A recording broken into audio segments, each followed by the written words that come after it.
સ્તવન કરું, સ્તવન કરું, સ્તવન કરું ઈસુ તારું. વચન સુણીને ગ્રહણ કરું સહુ, તેને પંથે ચાલું.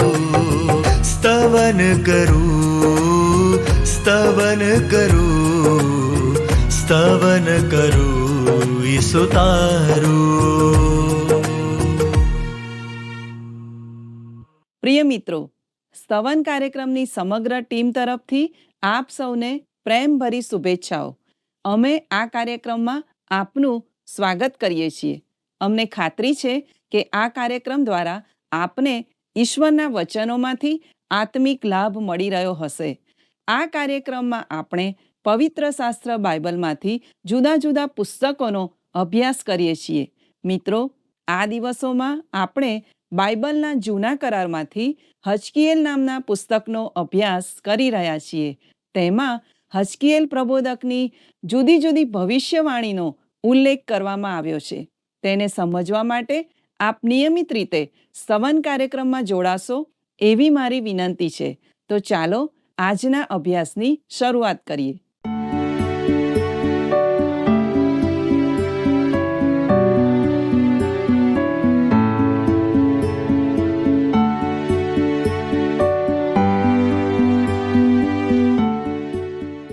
કેમ છો દર્શક મિત્રો?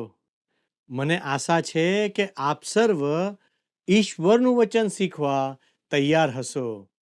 આજના શાસ્ત્ર પાઠમાં ઈશ્વર હજકીએલને તેણે શું કરવાનું છે અને કેવી રીતે ઇઝરાયલને ચેતવણી આપવાની છે તે વિશે જણાવે છે. આજના અભ્યાસની શરૂઆત કરતા હજકીએલ 3:15-19 કલમો આપણે વાંચીએ. પછી હું તેલ આબીબમાં કબાર નદીની પાસે રહેનારા બંદીવાનોની પાસે આવ્યો, અને તેઓ બેઠા હતા ત્યાં હું બેઠો, અને ત્યાં તેઓની સાથે હું 7 દિવસ સુધી સ્તબ્ધ બેસી રહ્યો. 7 દિવસ પૂરા થયા પછી યહોવાનું વચન મારી પાસે આવ્યું કે, હે મનુષ્ય પુત્ર, મેં તને ઇસ્રાયેલ કોમ પર ચોકીદાર ઠરાવ્યો છે. તેથી મારા મુખના વચન સાંભળીને મારા તરફથી તેમને ચેતવણી આપ. જ્યારે હું દુષ્ટને કહું કે તું નક્કી માર્યો જશે, ત્યારે જો તું તેને ન ચેતવે ને દુષ્ટનો જીવ બચાવવા સારું તેને તેના કુમાર્ગથી ફરવાને ચેતવણી ન આપે, તો તે દુષ્ટ માણસ તો તેની દુષ્ટતામાં મરશે, પણ તેના રક્તનો જવાબ હું તારી પાસેથી માગીશ. પરંતુ દુષ્ટને તું ચેતવે તે છતાં તે પોતાની દુષ્ટતાથી તથા પોતાના કુમાર્ગથી પાછો ન હટે, તો તે પોતાની દુષ્ટતામાં માર્યો જશે. પણ તે તો તારા આત્માને બચાવ્યો છે. વાલા દર્શક મિત્રો, ઈશ્વર હજકીએલને પોતાના લોકોને ચેતવવા માટે ચોકીદારનું કામ સોંપે છે. લોકોને ગમે કે ના ગમે, પણ તેણે લોકોને ચેતવણી આપવાની છે. ઈશ્વર તેને કહે છે, તેઓ તેઓના પાપમાં માર્યા જશે. એવી ચેતવણી જો તું તેઓને ન આપે તો હું તને જવાબદાર ગણીશ. તેમ છતાં જો તું તેઓને ચેતવે અને તેઓ તેઓની અનાજ્ઞાકિતતામાં રહે અને તેઓના પાપમાં મરે, તો તું જવાબદાર નહીં હોય. પ્રિય મિત્ર, જે ધર્મસેવક ઈશ્વરનું વચન આપતા ના હોય તેમણે ઈશ્વરના ન્યાય માટે તૈયાર રહેવું પડશે. જે માણસ પાસે ઈશ્વરનું વચન છે તે વચનને જાહેર કરવા તેની પાસે ખૂબ ધીરજ હોવી જોઈએ. આ તો હજકીએલની જવાબદારી હતી. ઈશ્વરે આ કામ માટે યોગ્ય વ્યક્તિની પસંદગી કરી. તે તો મજબૂત મનનો માણસ હતો. વાલા દર્શક મિત્રો, પુરાતન કાળમાં કિલ્લાવાળા નગરો હતા, ત્યારે ચોકીદારનું કામ ખૂબ જ મહત્વનું હતું. નગરોની આસપાસ રક્ષણ માટે દિવાલો હતી અને રાત પડતા નગરના દરવાજા બંધ કરવામાં આવતા હતા. તે પછી ચોકીદાર લાંબી અને અંધારી રાત્રિના ચોકી પહેરા માટે તે દિવાલ ઉપર ચઢીને નગર પર છવાયેલા ઘોર અંધકારમાં પોતાની ચકોર આંખોથી નગર પર ધ્યાન રાખતો હતો. તે પોતાના ચપળ કાનથી કોઈ દુશ્મનના આગમન કે આક્રમણના અવાજ અને આવનાર જોખમરૂપી અવાજને સાંભળતો હતો. ઈશ્વરના વચનમાં ચોકીદાર વિશે ઘણું કહેવામાં આવ્યું છે. યશાયા 62 અને 6 કહે છે, હે યરૂશાલેમ, મેં તારા કોટ ઉપર ચોકીદાર મૂક્યા છે. તેઓ આખો દિવસ તથા આખી રાત કદી શાંત રહેશે નહીં. ગીતશાસ્ત્ર 127 અને 1 કહે છે, જો યહોવા ઘર ન બાંધે તો તેના બાંધનારાનો શ્રમ મિથ્યા છે. જો યહોવા નગરનું રક્ષણ ન કરે તો ચોકીદારનું જાગવું કેવળ વ્યર્થ છે. વાલા મિત્રો, હિબ્રુ સંસ્કૃતિમાં ચોકીદાર રાત્રિની 3 પાળીમાં ચોકી કરતો હતો. એટલે સાંજથી મધ્યરાત્રિ સુધી, મધ્યરાત્રિથી મરઘો બોલે ત્યાં સુધી, એટલે આશરે રાત્રિના 2 કે 3 વાગ્યા સુધી, અને ત્યાર પછી સવારે સૂર્યોદય સુધી. સવારનો ચોકીદાર સૂર્યોદયની જાહેરાત કરતો હતો. આપણને આજે પણ બધે જ ચોકીદારની જરૂર પડે છે. આપણા શહેરોમાં પોલીસ રાત્રે ચોકીદારની ફરજ બજાવે છે. તેઓ આખી રાત શહેરની ચોકી કરે છે. આવા ચોકી કરતા પોલીસ અથવા ચોકીદારોને નાગરિક અને અધિકારીઓએ ઉત્તેજન અને સહકાર આપવા જોઈએ. તેમનું કામ આપણને સામાન્ય લાગે, પણ તેમની મહેનત અને ઉજાગરાની કદર કરવી જોઈએ, કેમ કે તેઓ આખી રાત આપણી અને શહેરની ચોકી કરે છે. જો આપણે તેઓને સાથ સહકાર ન આપીએ અને તેઓના નિયમોમાં ન રહીએ તો આપણે જોખમમાં આવી પડીએ છીએ. વાલા મિત્રો, યશાયાનું પુસ્તક આપણને શીખવે છે કે ચોકીદારને ફક્ત જવાબદારી જ હોતી નથી, પણ તેની સાથે ચકોર નજર પણ હોય છે. અંધારામાં પણ તે દુશ્મનને નિહાળી શકે છે. આજે ધર્મસેવક તેની મંડળી અને સમાજનો ચોકીદાર છે. તેણે લોકોને આવનાર જોખમની ચેતવણી આપવાની છે. તેણે મંડળીના સભાજનોને ચેતવણીના સંદેશા આપવાના છે. હજકીએલ 3 અને 20 જણાવે છે, વળી જ્યારે કોઈ નેક માણસ પોતાની નેકીથી ફરી જઈને દુષ્કર્મ કરે ને તેથી હું તેની આગળ ઠેસ મૂકું તો તે માર્યો જશે. તે તેને ચેતવણી નથી આપી, તેથી તે તો પોતાના પાપને લીધે મરશે ને તેના કરેલા સુકૃત્યોનું સ્મરણ કરવામાં આવશે નહીં, પણ તેના રક્તનો જવાબ તો હું તારી પાસેથી માગીશ. એક વિશ્વાસી વ્યક્તિ ઈશ્વરની કૃપાથી પતિત થઈ શકે છે એવી દલીલ કરવા કેટલાક લોકો આ કલમનો ઉપયોગ કરે છે, પણ એવું શિક્ષણ પ્રભુના વચનોમાં આપવામાં આવ્યું નથી. ગલાતીયોનો પત્ર તેનો 5મો અધ્યાય 4થી કલમમાં દર્શાવ્યું છે કે તમે જેઓ નિયમશાસ્ત્રના પાલનથી ન્યાયી ઠરવા ચાહો છો, તેઓ તમે ખ્રિસ્તથી અલગ થયા છો, તમે કૃપાથી વિમુખ થયા છો. આ કલમો ઉદ્ધારની વાત નહીં, પણ એવા લોકો વિશે કહે છે જેઓ ઈશ્વરની કૃપાથી ઉદ્ધાર પામ્યા છે, પણ તે પછી નિયમના સ્તરે પતન પામ્યા અને કૃપાથી જીવવાને બદલે નિયમશાસ્ત્ર વડે જીવવાનો પ્રયત્ન કરે છે. ગલાતીયોને પત્રનું મુખ્ય શિક્ષણ એ છે કે આપણે ઈશ્વરની કૃપાથી ઉદ્ધાર પામ્યા હોવાથી આપણે કૃપાથી જીવવું જોઈએ. વાલા મિત્રો, અહીં હજકીએલ એવો માણસ છે કે જે નિયમશાસ્ત્રના સમય નીચે જીવી રહ્યો છે. તેનું જીવન ન્યાયી કૃત્યો પર આધારિત છે. સામાન્ય સંજોગોમાં જે ન્યાય કૃત્યો તે કરે છે તે ઘણા સારા દેખાય છે, પણ તણાવ અને દબાણના સમયો નીચે તે ઈશ્વરથી દૂર થતો જાય છે, તો તેનો ન્યાય થાય. આપણે એવું સમજી લેવાનું નથી કે તે એકવાર ઉદ્ધાર પામવાથી તેનો ન્યાય નહીં થાય, પણ તે ઈશ્વરનું બાળક છે કે નહીં તેની કસોટી તેના જીવનના અંતે થશે. વાલા મિત્રો, આજે તમે અને હું કૃપાના સમયમાં જીવીએ છીએ. આપણે ઈસુ ખ્રિસ્તમાં વિશ્વાસ વડે ન્યાયી ગણાઈએ છીએ. આપણે કૃપાથી વિશ્વાસ દ્વારા ઉદ્ધાર પામ્યા છીએ.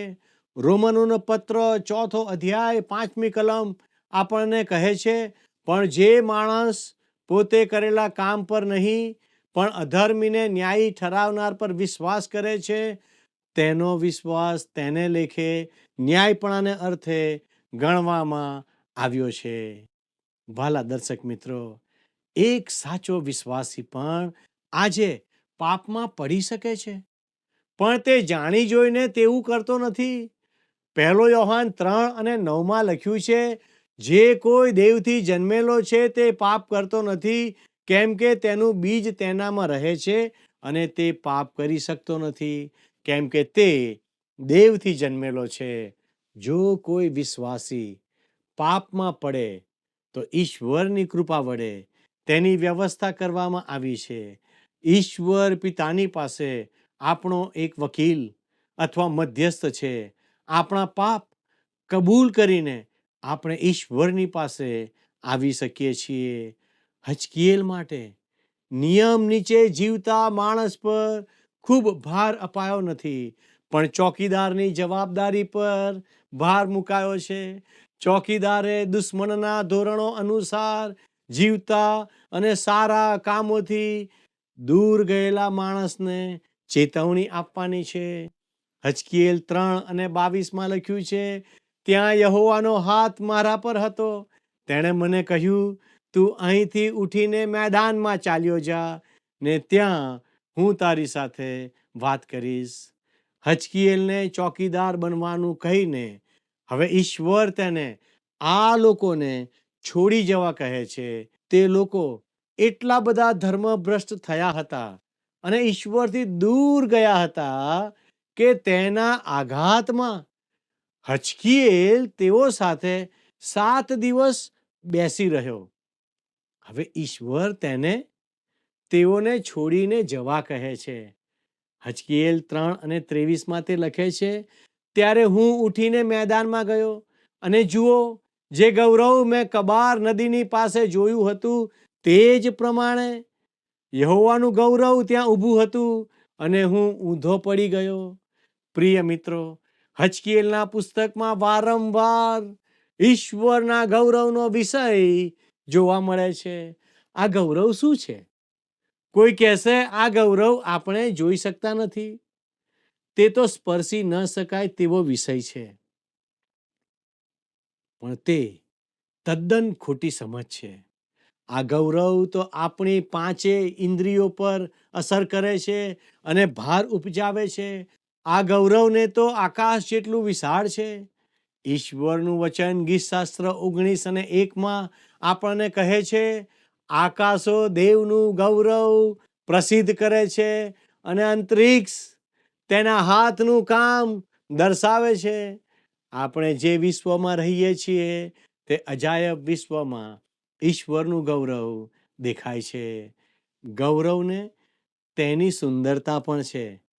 યશાયા 63:1 કહે છે, આ જે અદોમથી કિરમજી રંગના વસ્ત્ર પહેરીને જે બોસ્રાથી આવે છે, આ જે પોશાકથી દૈદીપ્યમાન પોતાના પુષ્કળ સામર્થ્યથી મહાલ તો આવે છે, તે કોણ છે? હું જે ન્યાયપણાથી બોલનાર ને તારવાને શક્તિમાન, તે હું છું. ઈશ્વરના ગૌરવમાં ભવ્યતા છે. ગીતશાસ્ત્ર 8:1 કહે છે, હે યહોવા અમારા પ્રભુ, આખી પૃથ્વીમાં તારું નામ કેવું ઉત્તમ છે. તે આકાશમાં પોતાનો મહિમા મૂક્યો છે. આ તો ઈશ્વરનું ગૌરવ છે, મહિમા છે અને શોભા છે. તે પ્રકાશિત છે, મૂલ્યવાન છે અને શુદ્ધ છે. છેલ્લે ગૌરવમાં માન અને મહાનતા પણ છે. દાનિયેલ કહે છે, હે રાજા, પરાત્પર દેવે આપના પિતા નબુખાદનેસ્સારને રાજ્ય, મહત્તા, મહિમા તથા પ્રતાપ આપ્યા હતા. દાનિયેલ 5:18 તે જોવા મળે છે. ઈશ્વરનું નામ જ તેમનો મહિમા, મહત્વ અને તેમનું ગૌરવ દર્શાવે છે. હચકીએલે ઈશ્વરનું ગૌરવ જોયું. વહાલા મિત્રો, હવે હચકીએલ 3:24 અને 25 કલમ વાંચીએ. ત્યારે દેવના આત્માએ મારામાં પ્રવેશ કરીને મને મારા પગ પર ઊભો કર્યો અને તેણે મારી સાથે વાત કરીને કહ્યું કે, જા, તારા ઘરમાં ભરાઈને બારણા બંધ કરી રાખ. પણ હે મનુષ્યપુત્ર, જો તેઓ તને રસ્સીઓથી જકડી લેશે ને તું નીકળીને તેઓમાં જઈ શકશે નહીં. આ કલમનું સામાન્ય અર્થઘટન એ છે કે દુશ્મન હચકીલને બાંધી દે છે, જેથી તેને તેઓ ઘરની બહાર લઈ જાય. જો કે હચકીએલ તે ઘરમાં રહેવા માંગતો હતો અને તેઓએ તેને બાંધી દીધો. લોકો સાથે વધુ વાતચીત કરવાને બદલે હચકીએલ ઈશ્વર તેને જે બતાવે તે દ્રષ્ટાંત તે ભજવી બતાવવા માંગતો હતો. અહીં તેમાંનું એક દ્રષ્ટાંત છે. તે ઘરમાં જાય છે અને પોતાને પૂરી દે છે. શા માટે? એ બતાવવા કે ઈશ્વરે આ બંડખોર પ્રજાને તજી દીધી છે. હચકીએલ 3:26 અને 27 જણાવે છે, હું તારી જીભને તારે તાળવે એવી રીતે ચોંટાડી દઈશ કે તું મૂંગો થઈ જઈશ ને તેમને ઠપકો આપી શકશે નહીં, કેમ કે તેઓ બંડખોર લોક છે.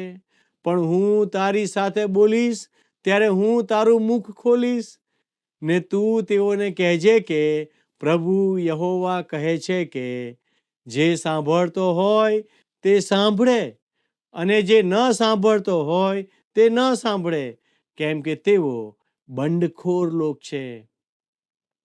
હચકીએલનું કામ લોકોને એ કહેવાનું હતું કે યહોવા આમ કહે છે. હચકીએલ 2:7 ઈશ્વર તેને કહે છે કે તારે મારા વચન તેઓને કહી સંભળાવવા. આ પ્રબોધકે આ લોકોને ઈશ્વરના વચન આપવાના હતા અને એ જ સમયે તેણે તેઓને કહેવાના હતા. બીજા સમયમાં તેણે મૂંગા બની જવાનું હતું. તેણે ફક્ત ઈશ્વરનું વચન જ તેઓને આપવાનું હતું. હવે આપણે અધ્યાય 4 આગળ વધીશું. 4 અને 5 અધ્યાયમાં હચકીએલ કેટલાક ચિહ્નોનો ઉપયોગ કરે છે અને લોકોની આગળ કેટલાક ઉદાહરણો ભજવે છે. આ સમયે પણ યરૂશાલેમનો હજી નાશ કરાયો ન હતો. જુઠ્ઠા પ્રબોધકો ઇઝરાયલ પ્રજાને કહેતા હતા કે તેઓને શાંતિ થશે. તેઓ એમ પણ કહેતા હતા કે બાબિલના બંદીવાસમાં ગયેલા યહૂદીઓ પોતાના વતનમાં થોડા સમયમાં પાછા આવશે. પણ હચકીએલ યર્મિયા પ્રબોધકના વચનોને પુષ્ટિ આપતો હતો કે ઇઝરાયેલ લોકો પાછા નહીં આવે અને યરૂશાલેમનો વિનાશ થશે. 20મી સદીની શરૂઆતના લેખક G.K. ચેટરસને કહ્યું, આ યુદ્ધ વિરોધી વિચારધારાનો સમય છે, પણ તે શાંતિનો સમય નથી. માનવ ઇતિહાસમાં માણસે 15,000 યુદ્ધોમાં ભાગ લીધો છે અને તેણે આશરે 8,000 શાંતિ કરાર કર્યા છે. તેમ છતાં ઇતિહાસમાં તેણે સાચી શાંતિના 2 કે 3,000 વર્ષો કરતાં વધુ વર્ષો કદી માણ્યા નથી. પ્રેરિત પાઉલ પહેલો થેસ્સાલોનિકીઓનો પત્ર 5મો અધ્યાય 3જી કલમમાં લખે છે, કેમ કે જ્યારે તેઓ કહેશે કે શાંતિ તથા સલામતી છે, ત્યારે પ્રસૂતાની પીડાની પેઠે તેઓનો અકસ્માત નાશ થશે અને તેઓ બચી નહીં જ જશે. વાલા મિત્રો, પ્રભુ ઈસુ આપણને શાંતિ આપે છે, કારણ કે તે શાંતિના સરદાર છે.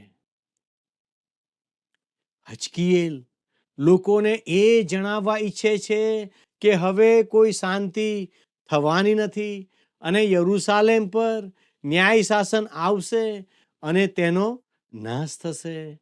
હચકીએલ 4:1 લખ્યું છે, વળી હે મનુષ્ય પુત્ર, તું એક ઈંટ લઈને તારી આગળ મૂક ને તેના પર એક નગરનું એટલે કે યરૂશાલેમનું ચિત્ર પાડ.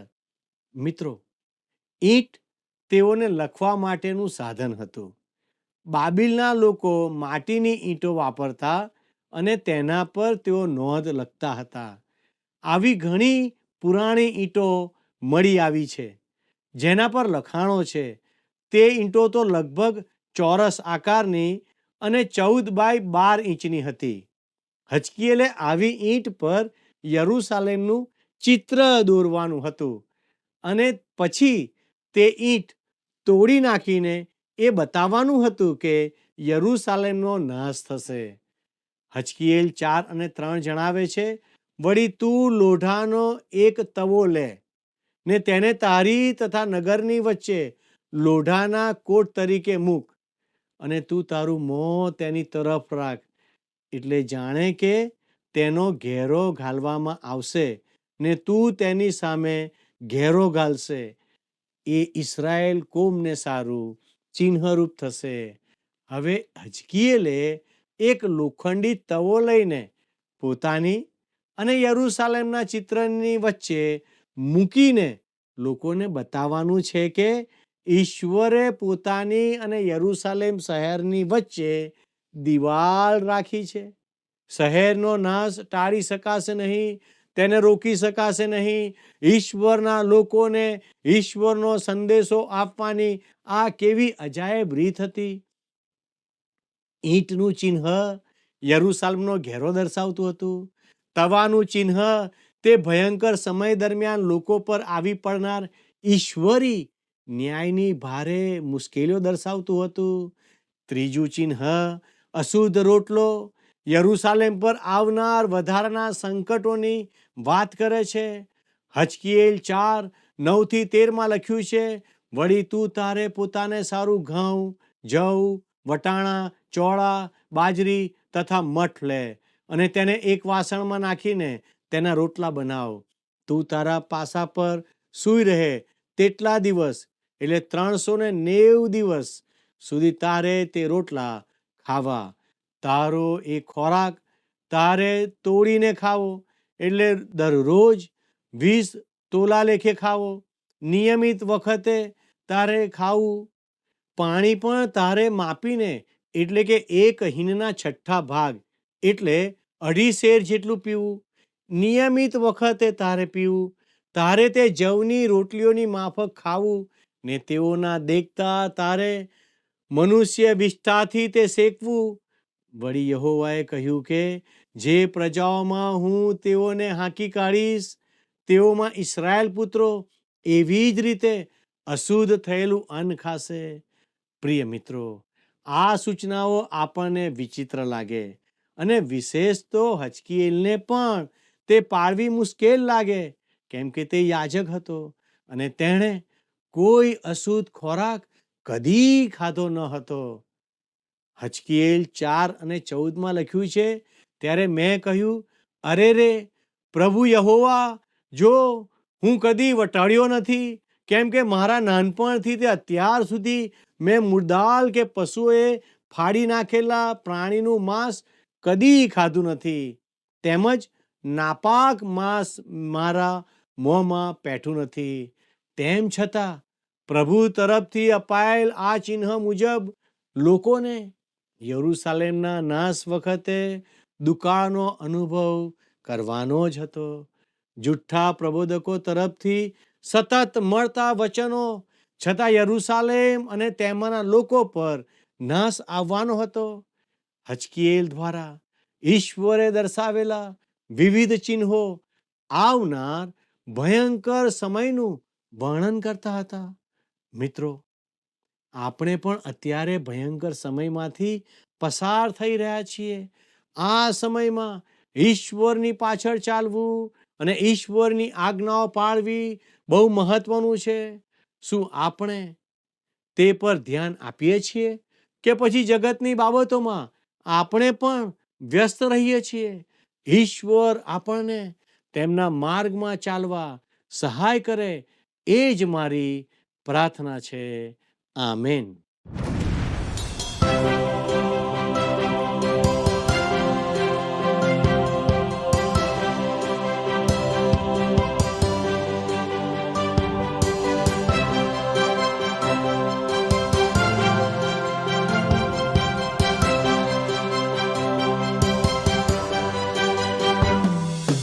અમને જોઈએ અગ્નિ, માનીએ તુજ વાણી, એટલી છે વિનંતી અગ્નિ પડવા દે. માંગી નવી શક્તિ, તુજ પર વિશ્વાસ રાખી, નાઠા શકને ભીતિ અગ્નિ પડવા દે. અગ્નિ પડવા દે, અગ્નિ પડવા દે, આવ પવિત્ર આત્માને બાપ્તિસ્મા દે. અગ્નિ પડવા દે, અગ્નિ પડવા દે, આવ પવિત્ર આત્માને બાપ્તિસ્મા દે.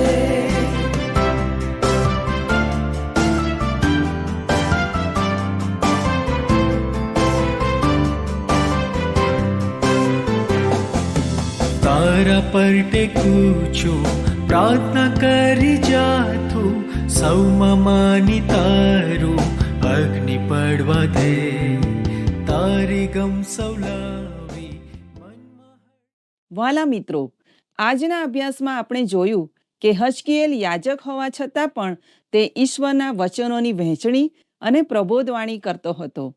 હજકીએલની પ્રબોધવાણી ઉત્તમ અને આત્મિક હતી. ઈશ્વરની વ્યક્તિગત ઓળખાણ હજકીએલ અલગ રીતે આપે છે. તે સતત લોકોને ઈશ્વર તરફ પાછા ફરવાની ચેતવણી આપતો રહ્યો. તે દ્વારા યરૂશાલેમ તરફ પાછા ફરવા તેણે લોકોનું ધ્યાન દોર્યું. મિત્રો, હજકીએલે તો તેનું કામ કર્યું અને ઈશ્વરના વચનો તરફ લોકોને પાછા વાળવા બધા જ પ્રયત્નો કર્યા. આજે તમારી પાસે કેટલા બધા સંસાધનો અને સગવડો ઉપલબ્ધ છે. તમે લોકોને ઈશ્વર પાસે દોરી લાવવા તેનો કેવો ઉપયોગ કરી રહ્યા છો?